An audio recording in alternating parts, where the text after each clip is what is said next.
Hello students, I'm soft skills trainer from Department of Career Planning and Development, Chandigarh University. So students, today we'll be covering theme based vocabulary for this video session. Okay, let's start. Okay, so first we need to understand what theme based vocabulary actually is. So if we go by the definition, theme based vocabulary are actually the words related to a particular theme. It is one of the method to enhance one's vocabulary by learning and understanding words related to a specified theme. For practice, we can take an example or a theme called force. So we need to think about different ways or things associated with force, word force. So like the synonym of force, strength, physical energy, might, and so on. Words for using force, constrain, compel, coerce, etc. So the thing regarding theme based vocabulary is to think about a theme and then somehow connect all the possible words to that particular theme. So I have taken two themes for you guys today. So our first theme is called strength. So first we need to understand what strength is. We'll go by its basic dictionary meaning, and then we try and associate different words related to strength. Okay, so if we go by the dictionary meaning of the word strength, it actually means the quality or state of being physically strong, or the capacity of an object or substance to withstand great force or pressure. So we need to think about word strength, how word strength is used in various forms. So first we have taken its synonym strong. So we'll be looking at some of the words related to strong. Okay, so strong is rugged and substantial. Burly, big and strong. Then next word is hefty, again the same meaning, big and strong. Another third one is Herculean. So Herculean means amazingly strong and perfect. Powerful, like Hercules, the mythical character famed for his strength.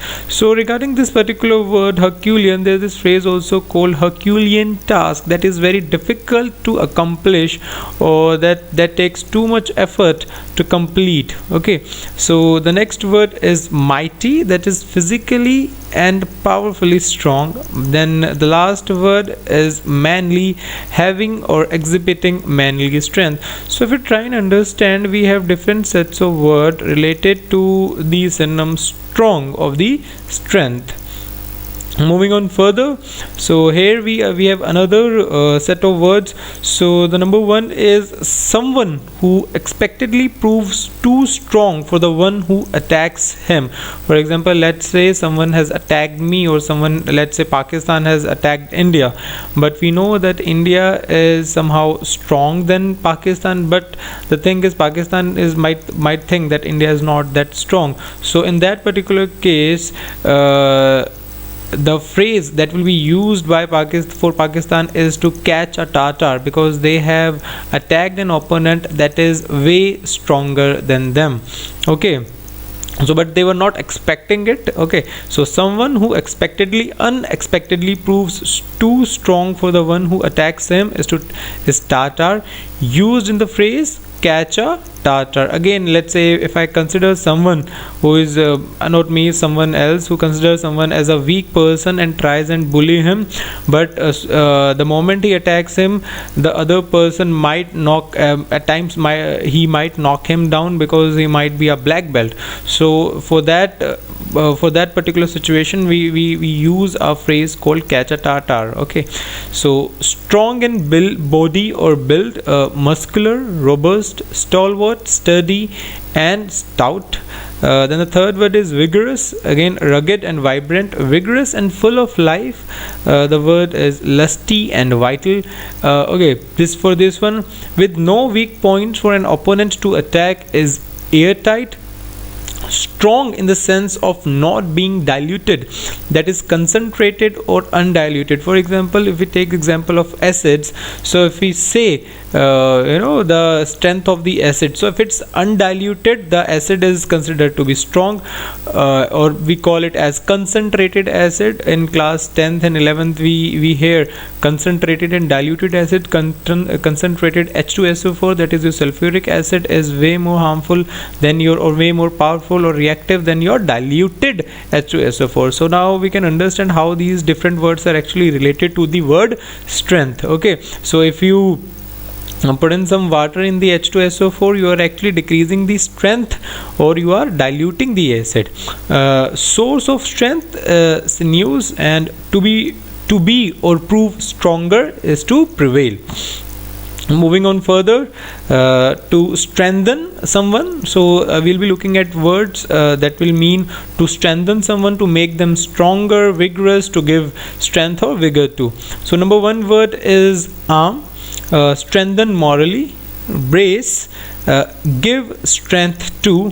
This word again, concentrate, strengthen by removing water or non-essential. Again, if I have an acid and I have to make increase the strength, so I'll remove water from it and I'll make it concentrated acid. Consolidate, again strengthen someone. Fortify, make strong physically, mentally and morally, or in any other conceivable way. So fortifying is somehow, for example, if I have to fortify my house, then I will be putting up some barriers so that no one can come in. So that is called fortifying. Intensify, increasing efforts to making intense efforts to make strong. Reinforce, strengthen by addition of something or with new material. You must have heard reinforced cement. So that's the thing, we actually add something to that, to with a new material to make it more strong. Tone up, make stronger in color and volume. To make strong or vigorous, again, that is to restore strength, to give new strength to. So we have different words: reinvigorate, rejuvenate, renew and revive. Then it is that which gives strength, that is tonic. Medicine that gives strength is roborant and tonic. Okay, now for the second theme we have money. So again, we can look at different ways money is perceived. We will look at different words associated with the money. Okay, so money in various forms. So bill, actually it is a piece of paper money. Then we have change, money in coins, generally we refer to as change. Coin, a piece of metal money. Token, a piece of metal money having higher nominal than intrinsic value. For example, if you talk about token, at times if you are going for gaming or going for out in a food court, so you actually, they don't take cash, they first ask you to go and get the token. Now token actually means, for example, if I paid $100 and I've paid it in 10 denominations, so I've cumulated given him 100 rupees, but in return he'll give me only one token. So that means the overall value of token is greater than the denominations in which I have paid to him. Okay. Money for various purposes or with other qualifications. So first is advance, money lent on collateral against future earnings. Boodle actually is a money that is given for bribe. Capital is money used for carrying out business. Dole is public money paid to the poor. Graft is money obtained dishonestly through one's official influence or power. You must have heard or must have read in newspaper graft cases. So at times when officers or politicians use their influence or power to crack some deal or to make a deal deliberately happen, that means in return they must be receiving some money for that, and that is called graft. Legal tender, actually it is the money authorized by a government by paying all debts and obligations. So you must have remember that in 2016 wherein these notes 500 and 1000s, they were declared illegal tender, and we knew legal tenders of 500, 200, 2000 were actually introduced. So legal tender is actually authorized money by the government, proceeds, money obtained from business sale of something. Sterling is the money of Great Britain. So we also say that that pound is the name of the currency of Britain, but sterling is also used for that. Then the next word is viticum. Viticum is money for a journey, money that is actually given for journey is this. Wherewithal, money to buy something with. Okay, moving on further. Science of money. So number one is Chrisology. It is actually science of the production, distribution of value of distribution and value of gold, silver, and other precious metal. Economics, it's simple one, science dealing with the production, distribution, etc. of material wealth. Numismatics, science of coins and paper money. So these are three terms generally used for science of money. And then someone having interest in money. Okay, so number one is hireling, serving purely for from motives of monetary gains. So actually hireling's basic meaning is someone who is hired for doing menial jobs, but again the basic motive of that particular person is for monetary gain. So sometime we use this particular word in this sense also, hireling. Number second is mercenary. So solely motivated by a desire for money or financial gains, that for example this particular person can go to any extent for money, and he compromises with ethics to earn money. So then we have another word, sordid. Again the meaning is same, mercenary.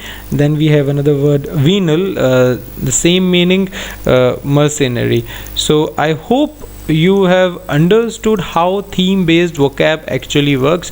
So just to review these words, so first we talked about the word strength. So we looked at various words related to word strength, and then we looked at various words related to money. So the basic aim of doing or learning through theme based vocabulary is to associate words to a particular theme. It actually helps us to understand and also to remember the words associated with it. I thank you for your time. Thank you very much.